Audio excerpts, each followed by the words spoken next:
Dear students, आज मैं आपको बताऊंगा कि how to do data visualization using pandas. Okay, so we have already discussed why data visualization is necessary, because human brain is more means human brain can learn more through visual inputs rather than data inputs. Okay, तो आज हम लोग देखेंगे कि visualise करने के लिए जो बेसिक एक एक प्लॉट होता है, लाइन प्लॉट, जिसमें दो वेरिएबल्स होंगे, एक्स की कुछ वैल्यूज होंगी और वाई की कुछ वैल्यूज होंगी, और एक्स को वाई के करस्पॉन्डिंग हमें प्लॉट करना है। तो आइए देखते हैं क्या है।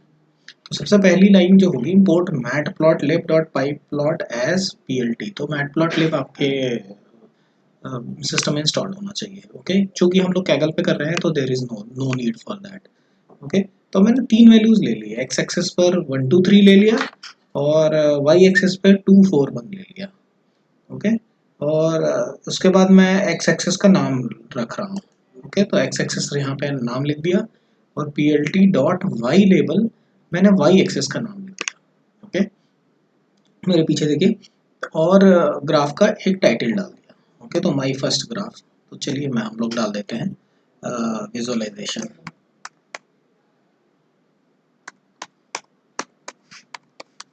ओके, आइए देखते हैं इसको इसको रन करा के। ओके,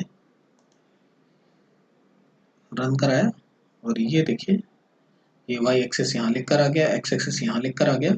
ठीक है, तो बेसिक ये एक लाइन प्लॉट है जो जिसने 3 पॉइंट्स पे ड्रॉ किया है, इस ये वाला पॉइंट, ये वाला पॉइंट और ये वाला पॉइंट। आइए कुछ पॉइंट्स बढ़ाते हैं हम लोग इसमें। ठीक है, तो एक्स में मैंने डाल दिया 4 और 5, क्योंकि एक्स और यहाँ पर वैल्यूज बदल रही हैं।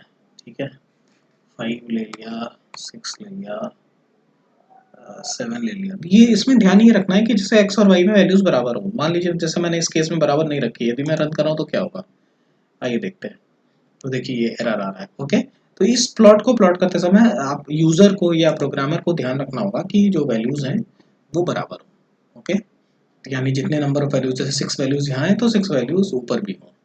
ओके, अब मैं फिर से रन करता हूँ और देखिए, तो ये एक बेसिक प्लॉट तैयार हो गया है। ओके, तो इसे हम ऐसे मान सकते हैं कि मान लीजिए एक्स लेबल था hours, number of hours. Okay, कि हर घंटे पर ये, और ये वाई की कुछ भी आवर्स में वैल्यूज हो सकती है। मान लो क्राउड की वैल्यूज है। ठीक है, कि जो लोग विजिट किए हैं पहले आवर में, दूसरे आवर में, इस तरीके से। ठीक है, तो विजिटर्स। ओके, अब मैंने ये लिख दिया। अब देखिए यहाँ एक्स एक्सेस और वाई एक्सेस लिखा हुआ था, यहाँ पे आप लोग ध्यान दीजिएगा। और ये देखिए विजिटर्स और आवर्स आ गया। ओके, तो इस तो ये एक एग्जांपल था कि बेसिक लाइन विजुअलाइजेशन। बोलते हैं कि यदि मैं एक्स की वैल्यू ना दूं और केवल वाई की वैल्यू दूं इस प्लॉट में, तो क्या होता है, और फिर आपको समझ में आएगा कि ये प्लॉट आपको कहाँ कहाँ पे यूज करना चाहिए। आइए देखिए, मैंने वाई में ये वैल्यूज दे दी और प्लॉट में इस बार एक्स कॉमा वाई ना डाल के केवल वाई डाला। आइए देखते हैं क्या होता है। ओके, तो देखिए ये आया है। ओके, यानी एक्स ने उसने अपने आप एक सीरीज ले ली कि 0 1 2 3 4 5, उसने अपने आप से ही ले लिया। और इस तरीके से आप किसी एक सिंगल क्वांटिटी को भी एनालाइज कर सकते हैं कि उसका कैसे मूवमेंट हो रहा है, क्या हो रहा है। जैसे मान लीजिए ये ये वाई में रन थे, तो पहले ओवर में 4 रन बने, दूसरे में 6 बने, तीसरे में 5 बने, फिर 8 बने, फिर 12 बन गए। ओके, और आपको एनालाइज करना है। पता नहीं क्यों चल रहा है, एक मिनट रुकता हूँ, इसे चला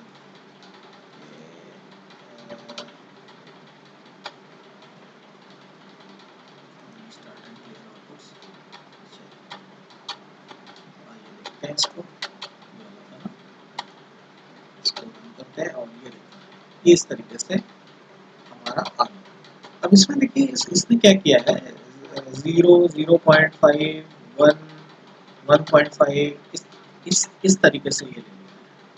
ओके, जबकि यहाँ पे जो वाई में जो वैल्यूज थी वो वैसे ही थी। अब ये हम लोगों को समझना होगा कि कब ये 1 2 3 4 ले रहा है और कब ये इस तरीके से ले रहा है। ठीक है, आइए फिर से रन कराते हैं और इस बार देखिए। ठीक है,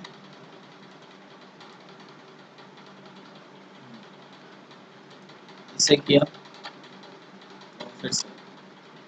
ओके, आइए 13 और 15।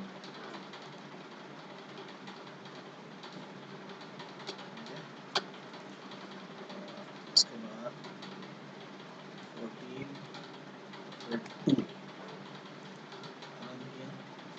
ठीक है, तो और तो ये क्या करता है, जब आपके पास नंबर ऑफ वैल्यूज कम रहती है तो उसी हिसाब से वो एक्स एक्सेस को मैनिपुलेट करता है।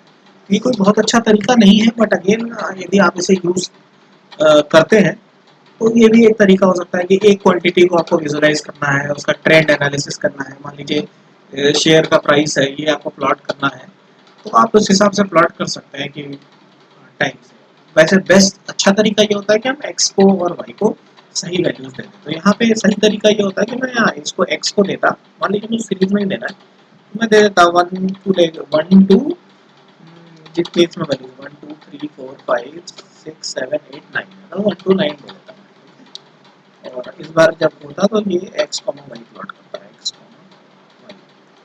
ओके, तो ये देखिए 1 2 9 7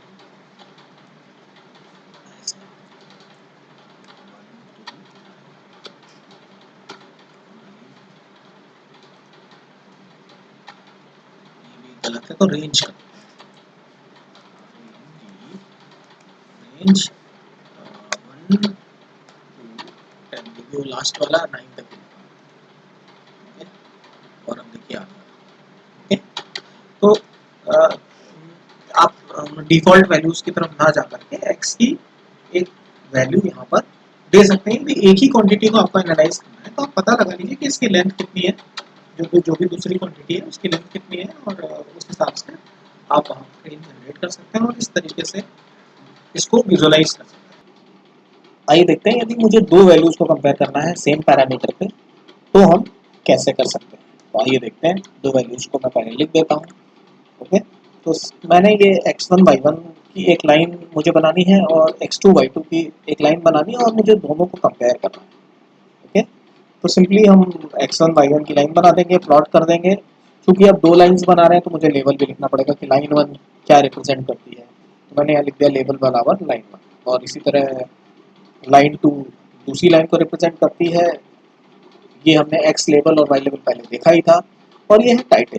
ओके, तो टाइटल मैं डाल देता हूँ कंपैरिजन। ठीक है, ओके, तो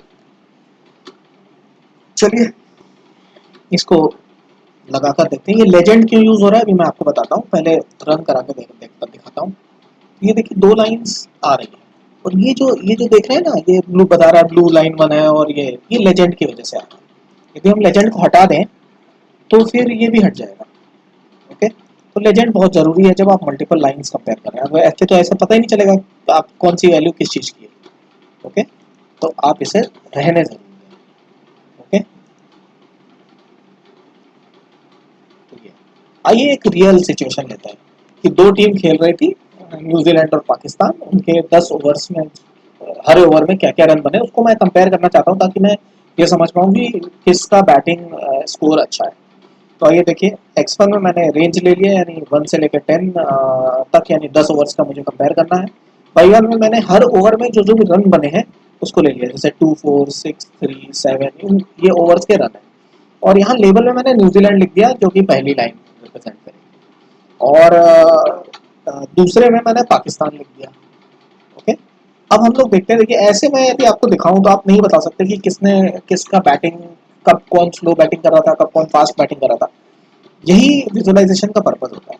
तो अब देखिए जब मैं प्लॉट कर देता हूँ तो आप आसानी से ये बता पाएंगे कि देखिए शुरू में 4 ओवर तक आप देखेंगे तो पाकिस्तान स्लो खेल रहा था, लेकिन उसके बाद वो ज्यादातर पॉइंट्स पर इनसे तेज रहा है। तो हम कह सकते हैं कि ओवरऑल सेकेंड स्लॉग में, यानी सेकेंड हाफ में 5 ओवर के बाद पाकिस्तान तेज खेल रहा था 5 ओवर से पहले, स्पेसिफिकली 3 ओवर तक आपका न्यूजीलैंड तेज खेल रहा था।